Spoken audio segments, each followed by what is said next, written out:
Fungi that eat plastic in the ocean. ये एक ऐसी फंजाई है जो कि ओशियन में जो प्लास्टिक है उसको खाती है। और जैसे कि हम जानते हैं कि जो ओशियन है उसमें बहुत सारा प्लास्टिक चले जाता है, क्यों? ह्यूमन एक्टिविटीज़ के कारण। और with that an estimate 8 million metric ton of plastic waste entering at the marine each year।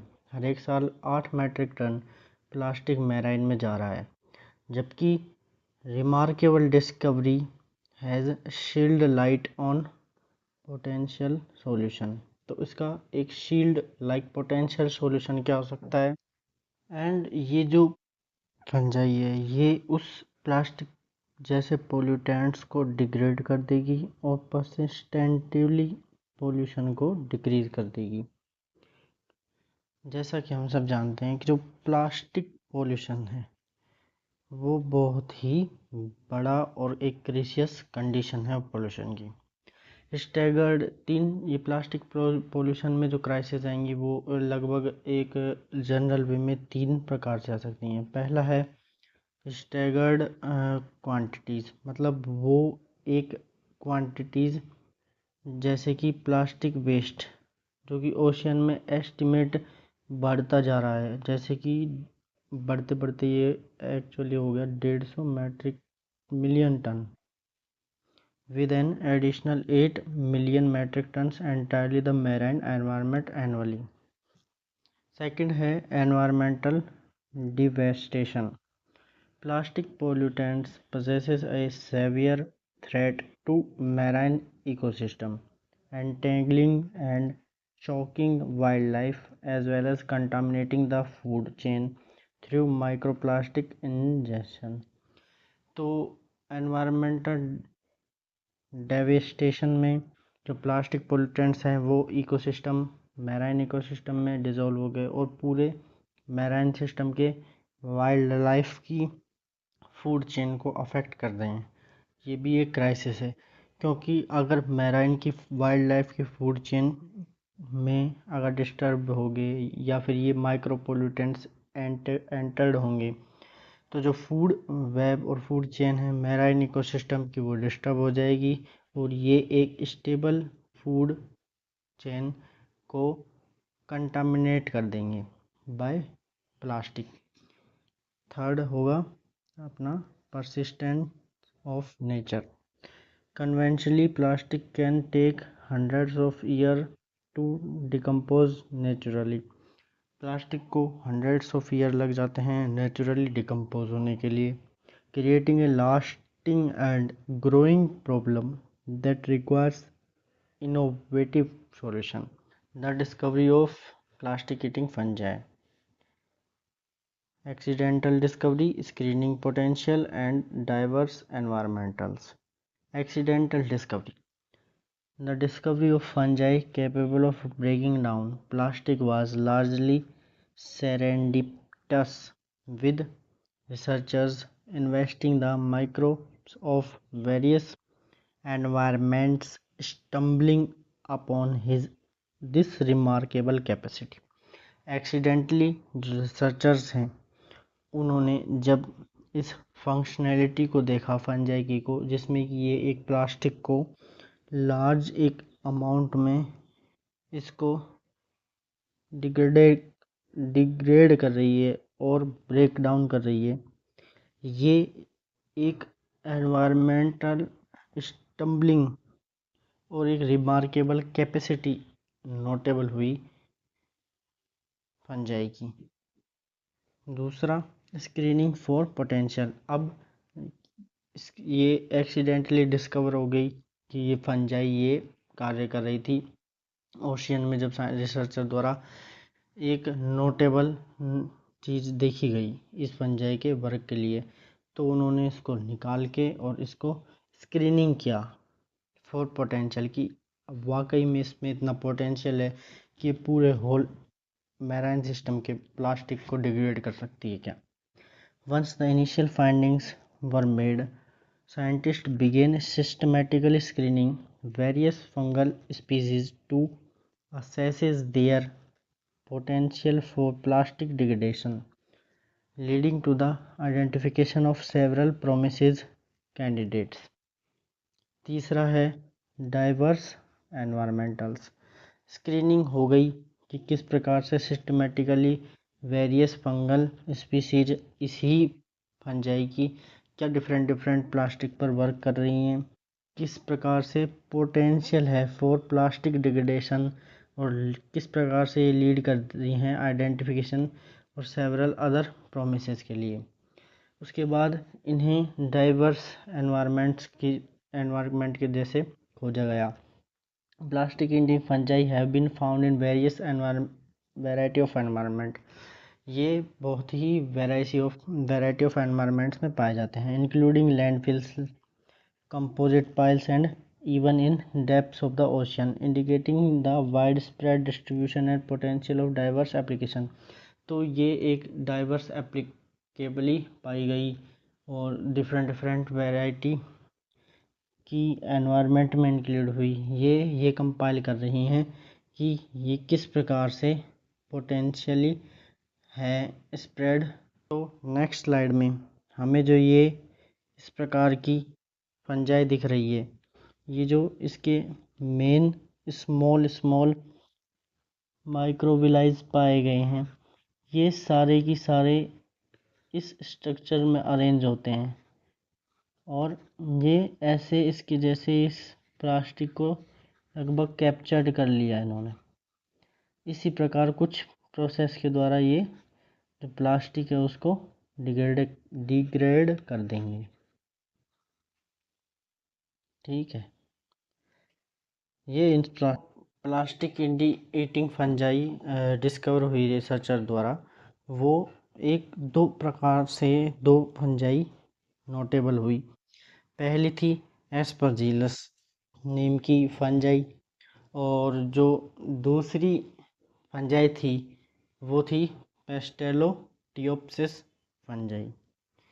पेस्टेलोटियोप्सिस fungi और एस्परजिलस फंजाई, ये जो दो फंजाई थी ये रिमार्केबली नोट हुई।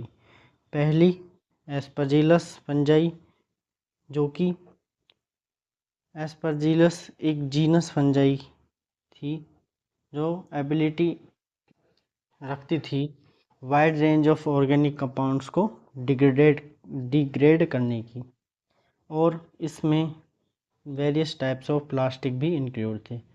Researchers have identified specific Aspergillus strains that can efficiently break down polythene, a common plastic and packaging और disposal products। दूसरी जो फंजाई नोटिस हुई वो पेस्टेलोटियोप्सिस थी। पेस्टेलोटियोप्सिस एक another fungi that has demonstrated remarkable plastic eating capabilities. Certain Pasteloptiosis species have been observed through on polyurethane, a durable plastic used in various applications including foams and coatings। जो ये थी ये foams और coatings में use हुए plastic को भी degrade कर देती थी।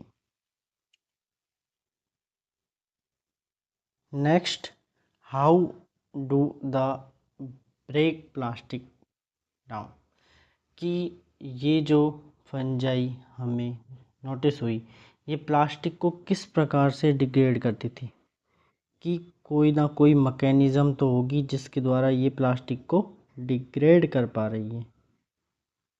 तो इसके 3 प्रोसेस नोटिस हुए। पहला प्रोसेस है एंजाइम प्रोडक्शन, एंजाइम का प्रोडक्शन करना जिससे कि वो मैकेनिकली और केमिकली जो फंजाई है वो प्लास्टिक पर वर्क कर सके। Second, metabolisation. Third, by product forming. First, plastic eating fungi produce specialised enzyme that can cleave long chain of polymers that make plastic molecules। ये जो प्लास्टिक ईटिंग फंजाई है ये किसी भी लॉन्ग चेन ऑफ पॉलीमर जो कि plastic की जो लॉन्ग चेन ऑफ पॉलीमर थी उसको मैकेनिकली एक स्पेशलाइज्ड एंजाइम द्वारा ऐसे ब्रेक डाउन कर रही थी सेगमेंट्स में, और ये सेगमेंट्स में ब्रेक डाउन हो गया एंड देन इजीली मूव हो गया to the process of metabolization. In the process of metabolization, the fungi then absorb the simple organic compounds released during the enzymatic breakdown and use them as food source, efficiently consuming the plastic material. मेटाबोलाइजेशन के process के दौरान ये जो release हुआ है organic compounds, इनको as break down करके और फूड सोर्स की तरह एफिशिएंटली कंज्यूम करने लगी। और थर्ड प्रोसेस के दौरान finally the by product of this process are often harmless compounds. By product एक हार्मलेस कंपाउंड बना जो कि कार्बन डाइऑक्साइड और वाटर के जैसा था, मतलब कार्बन डाइऑक्साइड और वाटर बना। The fungal plastic degradation potentially eco friendly solution. और जैसे कि हमें पता है कि कार्बन डाइऑक्साइड और वाटर एक क्या होगा, इको फ्रेंडली प्रोडक्ट बन गया। Potential applications in ocean cleanup, कि इसमें क्या क्या पोटेंशियल हैं ओशियन को क्लीन अप करने की। तो these fungi have 3 types of ocean cleaning application. पहली बायो रेमेडिएशन, दूसरी बायो इंजीनियरिंग, तीसरी सर्कुलर इकोनॉमी। बायो रिमेडिएशन के अंदर the plastic eating capabilities of these fungi could be leveraged for the bioremediation of ocean plastic pollution, potentially by deploying them in specialized breakdown system or directly introducing them into contaminated marine environments. The different kind of plastic eating capabilities which are present in fungi can make the biologically actively specialized system which can directly introduce into contaminated marine environment. Next, bioengineering.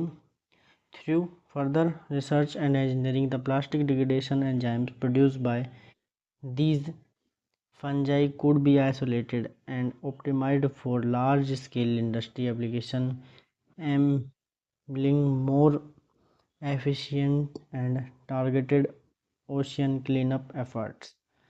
ये bio engineering में भी इस प्रकार से एक helpful अपना character show करी large scale पे, जो कि इंडस्ट्रीज़ को मस्टली ज़रूरत पड़ेगी।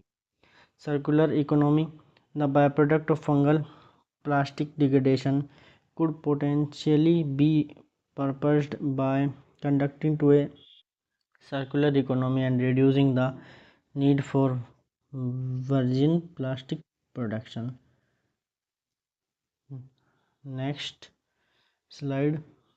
अब हमने सारी चीज़ें देख ली कि कैसे डिस्कवरी हुई, कैसे फंजाइटिंग प्लास्टिक्स में हमने डिस्कवरी करी, फिर एस्परजिलस और पेस्टेलोटियोप्सिस नाम की 2 फंजाई हुई, किस प्रकार से उन्होंने प्रोसेसली ब्रेक डाउन करा, हमारे प्रोसेसली ब्रेक डाउन किया पूरे की पूरे प्लास्टिक को, ये सब हो गई। उसके बाद क्या क्या चैलेंजेस आएंगे इस चीज़ में कि वो इसी प्रकार से एफिशिएंटली फंजाई ईटिंग एस्परजिलस काम कर सके। पहला हो गया scalability, second environmental condition, third regulatory hurdles. पहला चैलेंज तो स्केलेबिलिटी, कि हम किस प्रकार से स्केलेबिलिटी बढ़ाएंगे इस फंजाई की। Scaling up fungal plastic degradation to address the massive quantities of plastic by changing the significant challenge, मतलब किस प्रकार से सिग्निफिकेंटली हम इस पूरे मैराइन सिस्टम में पूरे ओशियंस में जो लाखों मेट्रिक टन का एक प्लास्टिक पड़ा है, उसको किस प्रकार से एडवांस टेक्नोलॉजी की मदद से और रिसर्च की मदद से पूरा क्लीन करने में हेल्प कर सकते हैं। इस फंजाई को एफिशिएंटली ग्रो होकर स्केलेबिलिटी इसकी बढ़ाकर एक्टिविटी करवाएं, जिससे कि पूरा जो ओशियन का प्लास्टिक है वो ख़त्म हो सके। सेकंड, डिफरेंट एनवायरमेंटल कंडीशंस के कारण जो कि चेंज होती रहती हैं के दौरान किस प्रकार से हम इस फंजाई को स्टेबल रख पाएँ, जिससे कि ये कंडीशनली जैसे कि मैराइन सिस्टम के टेम्परेचर, सैलिनिटी और ऑक्सीजन लेवल्स को मेंटेन कर पाएँ, जिससे कि ये जो फंजाई है वो सर्वाइवल कर पाए और एफिशिएंटली वर्क कर पाए। थर्ड हर्डल आएगा रेगुलेशन, कि किस प्रकार से हम इसको रेगुलेटरी में हैंडल करें, किस प्रकार से हम इसको मॉडिफाई करें जेनेटिकली, जो कि ये नॉन नेटिव फंजाई की तरह रहे और किसी भी इकोसिस्टम को में किसी भी जीव या किसी चीज़ को हर्डल ना करे या फिर किसी भी चीज़ को इंटरप्ट ना करे और एक रिस्क अप्रूव असेसमेंट बन जाए या एक रिस्क फ्री बने, जो दूसरी ओशियंस की लिमिट्स को क्रॉस ना करें।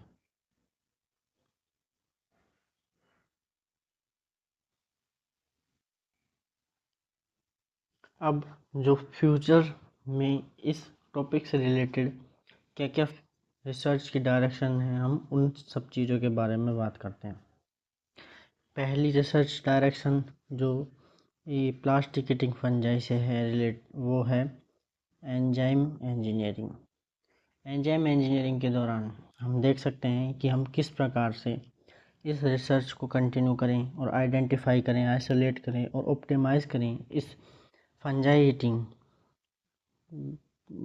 प्लास्टिक ईटिंग फंजाई के स्पेसिफिक एंजाइम्स की एक्टिविटीज़ को, जो कि रेस्पॉन्सिबल है प्लास्टिक के डिग्रेडेशन और डिफरेंट चीज़ों के लिए, प्लास्टिक के डिग्रेडेशन के लिए। तो प्लास्टिक के डिग्रेडेशन में किस प्रकार से गोल को इन्हांस कर सकते हैं, मतलब उसकी कैपेसिटी को कैसे बढ़ा सकते हैं एज एन कैटलिस्ट ऐड करके, जिससे कि वो एफिशिएंटली फंजाई का रिलीज्ड एंजाइम जो कि डिग्रेडेशन करता है प्लास्टिक का, वो एक्टिवली परफॉर्म कर सके उसकी प्रोसेस ऑफ परफॉर्मिंग और डिग्रेडिंग या break down of plastic increase हो सके। ये एक एंजाइम इंजीनियरिंग हुआ। सेकंड, स्ट्रेन इम्प्रूवमेंट भी एक सेकंड डायरेक्शन हो सकता है रिसर्च का, जिससे हम जेनेटिकली इंजीनियरिंग कर पाएँ और selective breeding of plastic eating fungal strains to improve their growth है।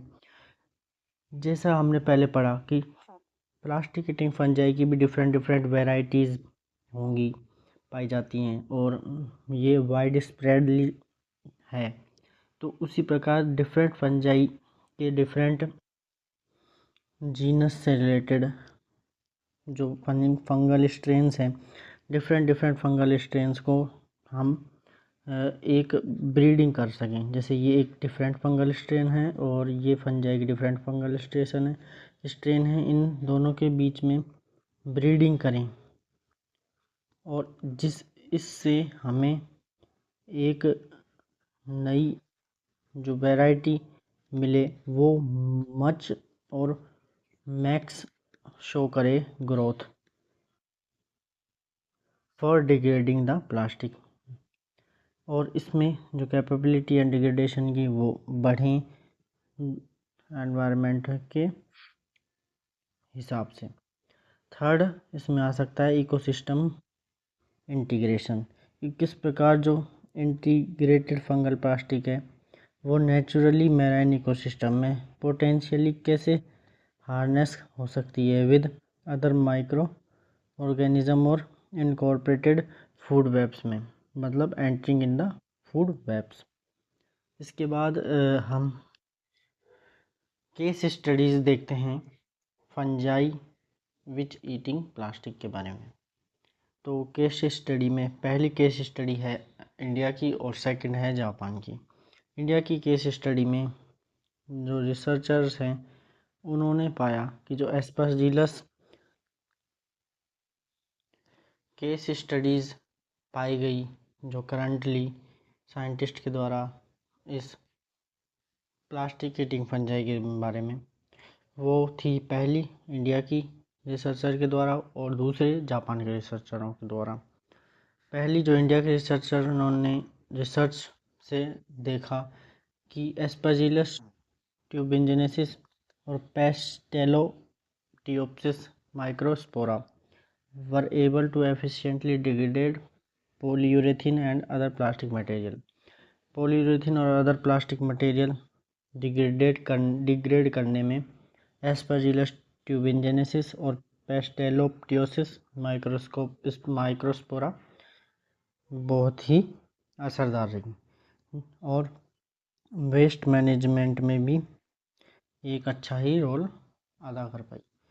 जबकि सेकंड जो थी मैराइन इकोसिस्टम में जापान रिसर्चर द्वारा जो रिसर्च की गई उसकी रिपोर्ट के अनुसार जो जीनस या जो स्ट्रेन थी फंगस की वो थी पेस्टेलोप्टियोसिस फंगस, जो कि ब्रेक डाउन इन्होंने करा पॉलीथीन टेरेप्थैलेट PET जो कि सी वाटर में पाई गई, ये इन्होंने डिग्रेड कर दी और highlighting the possibility of applying the technology in address plastic pollution in oceans. और उन्हें एक रास्ता पाएगा रास्ता दिखा जिससे कि ये टेक्नोलॉजी की हेल्प से एक सीधा और डायरेक्ट मैसेज दे पा रही थी to curb the plastic in oceans. ये दो स्टडीज़ हमें दिखी और बहुत सारे। नेक्स्ट जो हमारी स्लाइड है, ये क्या क्या प्रोमिसेज करी जा सकती हैं माइको रेमेडिएशन से, जो कि ये फंजाई हमें पाई गई इससे। तो अभी तक ये जो प्लास्टिक ईटिंग फंजाई है ये एक बहुत ही वास्ट और बड़ा टॉपिक है जो कि अभी रिसर्चर के द्वारा अनलॉक करना बाकी है। कैसे कि the discovery of fungi that consume plastic has ignited hope more sustainable solution to global plastic pollution crisis. ये एक बहुत ही अच्छा रिसोर्स और बहुत ही अच्छा टेक्निक हो सकती है जिससे कि ग्लोबली प्लास्टिक के क्राइसिस को ख़त्म किया जा सकता है, पोल्यूशन को ख़त्म किया जा सकता है। ये डिफरेंट चैलेंजेस अभी तक इसमें है क्योंकि ये एक अभी तक कंटिन्यू इनगोइंग इनोवेशन का एक फील्ड खाली है जो कि अनलॉक करना बाकी है साइंटिस्ट के द्वारा।